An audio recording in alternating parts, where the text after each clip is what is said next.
Bonsoir, merci de nous rejoindre dans cette édition de ce lundi 25 mai. Voici les titres. Expulsion de l'île et interdiction d'y retourner avant 10 ans pour les fauteurs de troubles. Une sanction coutumière tombée ce matin à Belep. Entretien dans ce journal avec Amabili Waoulo, grand chef de l'île. Entre coupes budgétaires et Covid-19, le monde de la culture traverse une mauvaise passe.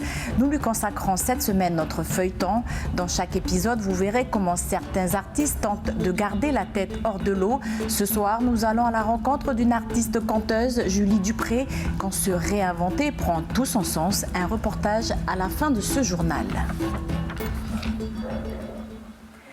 On ouvre ce journal avec le transport aérien. À Lifou comme à Maré, les coutumiers restent campés sur leur position. Le blocage des avions de la compagnie Air Calédonie reste effectif tant que la hausse des prix ne sera pas supprimée. Une réunion entre le conseil coutumier Nedjeou et le président de la province des îles s'est tenue cet après-midi à Lifou. Écoutez Roland Nikein, chargé de mission à l'Air Nedjeou. Personnellement, on est parti pour notre objectif, dont nous l'avons maintenu jusqu'à aujourd'hui. Pour cela, je me dis qu'il n'y a pas de décision commune, mais on est toujours ouvert aux discussions pour la suite. Prochainement, le président de la province d'Île va rencontrer encore le premier vice-président du gouvernement de la Nouvelle-Calédonie. Donc, il va nous reconvoquer. Et nous, de notre côté, on réfléchit et ensuite on verra ça après la réunion de mercredi.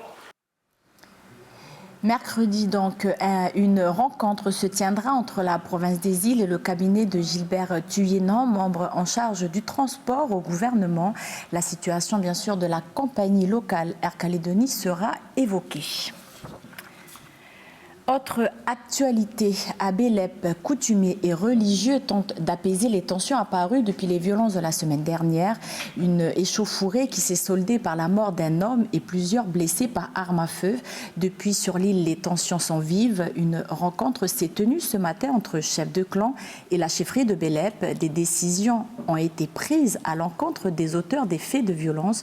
On écoute Amabili Waoulo, grand chef de Belep, joint cet après-midi au téléphone par Élise Ouachetine. Les vieux ont décidé de faire partir tous les jeunes qui ont utilisé les armes à feu et aussi les incendiaires des cases.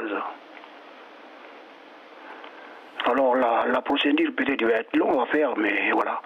Peut-être il y a d'autres jeunes qui vont être interpellés par rapport aux incendies des cases et puis à la bagarre aussi. Ils ont fait voter une interdiction de séjour de 10 ans pour la suite des choses, quoi. Il faut se calmer, il faut rester calme, qu'on retrouve la vie de tous les jours, la vie quotidienne de l'île, quoi. Par exemple, là, les sont bloqués au nord. Ça fait qu'ils ne viennent plus au magasin ou au dispensaire, à l'église, à la pause, à l'école. Alors là, la décision qui a été prise ce matin avec les coutumiers, c'est que tout le monde peut circuler librement maintenant. On peut aller au dispensaire, voilà, il y a tous les vieux. C'est à partir de demain que voilà, ils peuvent venir au magasin, faire leurs courses, et puis voilà, envoyer les enfants à l'école. On veut que la vie revienne sur l'île et puis voilà, tout le monde est libre de circuler. Voilà. Vous l'avez entendu, donc, les fauteurs de troubles sont désormais interdits de séjour sur l'île de Belep pour une période de 10 ans. Demain, les décisions seront annoncées et expliquées à la population locale. En bref, nouveau coup dur pour la SLN à Kawa. L'incendie d'hier au centre minier a détruit près de 250 mètres de tapis. Les dégâts matériels sont importants. Ils pourraient impacter les 300 emplois liés à ce site. Plus d'une vingtaine d'incendies criminels ont été déclarés à Kawa ces 3 dernières années. Des actes de vandalisme à répétition qui ont d'ailleurs poussé la SLN en 2017 à s'interroger sur le maintien de son activité sur la commune. Écoutons Laurent Fogliani, chargé de communication à la SLN. Il a été joint par téléphone par Élise Ouachetine. Écoutez, Écoutez, aujourd'hui, nous n'avons pas pris de décision. Il faut bien se rappeler que depuis 2016, ce sont plus d'une vingtaine d'actes de malveillance que la SLN déplore sur le site de Kouawa, dont 23 incendies de la Serpentine. Donc aujourd'hui, ni l'intégrité physique de nos employés, ni l'intégrité de nos installations ne sont assurées, ne sont respectées ou ne permettent d'envisager sereinement la poursuite de nos activités, en tout cas telles qu'elles étaient connues à ce jour. Donc effectivement, la direction de la SLN a entamé aujourd'hui un cycle de rencontres. Donc nous avons commencé par nos employés, évidemment, les autorités coutumières et institutionnelles de la commune de Kouawa, afin de les informer du constat qui a été fait. Si on décidait de reconstruire, il faut compter une fourchette entre 40 et 50 millions CFP selon l'état des installations qu'on découvrirait au démontage. Politique, maintenant, les conseils municipaux élus au premier tour installent enfin leur maire. C'était le cas ce matin pour les communes de Touhaut et Farino.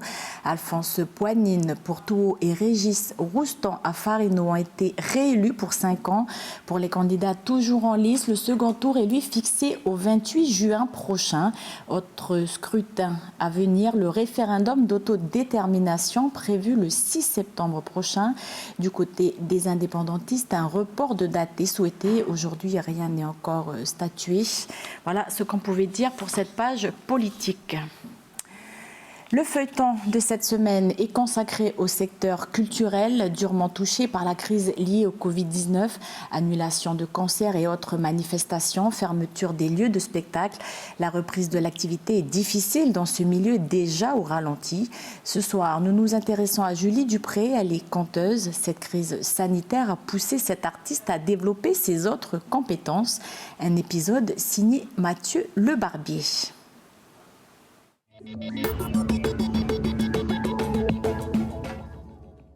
Julie n'est pas polie, elle suce encore son pouce. Julie est très jolie, mais voudrait être rousse. Le Covid, ça nous a un peu coupé l'herbe sous le pied parce que nous, on était en train de commencer notre saison artistique. C'est beaucoup de travail et de temps aussi, puisque à l'échelle du pays, on doit aussi faire notre com, aussi aller démarcher soi-même. On n'a pas de producteur. On travaille la fin, c'est le début.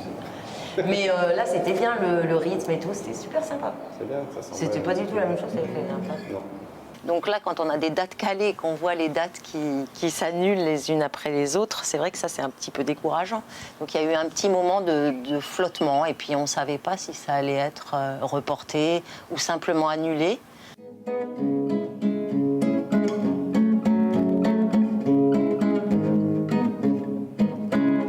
En fait, pendant le confinement, je n'arrivais pas du tout à créer, enfin à écrire des histoires ou même à répéter. Là, je suis en train de faire des boucles d'oreilles, donc à partir de canettes.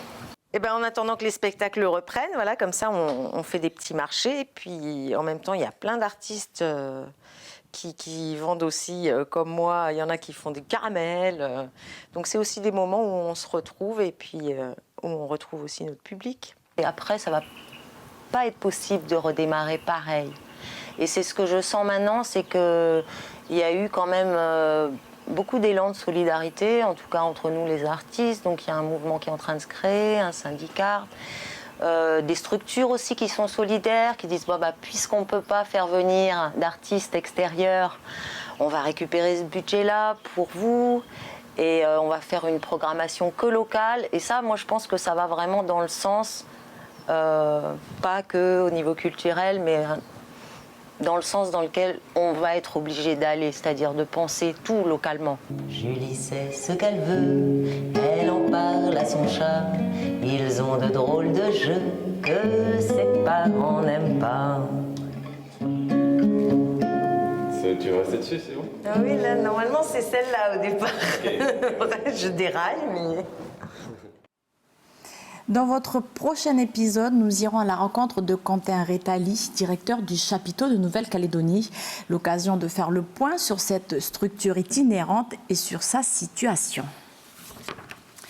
À suivre ce soir sur Calédonia, le film De père en fils, un documentaire réalisé dans l'intimité d'une famille syrienne enrôlée dans l'organisation terroriste Al-Qaïda. Abou Osama est spécialiste des attaques à la bombe et du déminage, mais c'est aussi un père, un papa qui aime ses enfants et qui voit 2 de ses garçons atteindre l'âge de devenir des soldats. De père en fils, voici un extrait.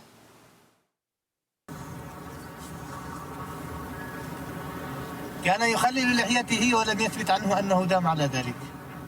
كذلك كان يتوضأ بالتتابع. بعد الوجه. غسل اليدين حتى المرفقين. اهدنا الصراط المستقيم صراط الذين أنعمت عليهم غير المغضوب عليهم ولا الضالين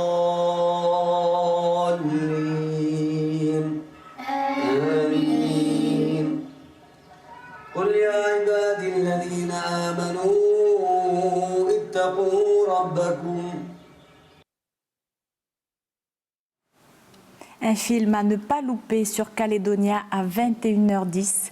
C'est ainsi que se referme cette édition. Merci de nous avoir choisis pour vous informer. Belle soirée, je vous dis à demain.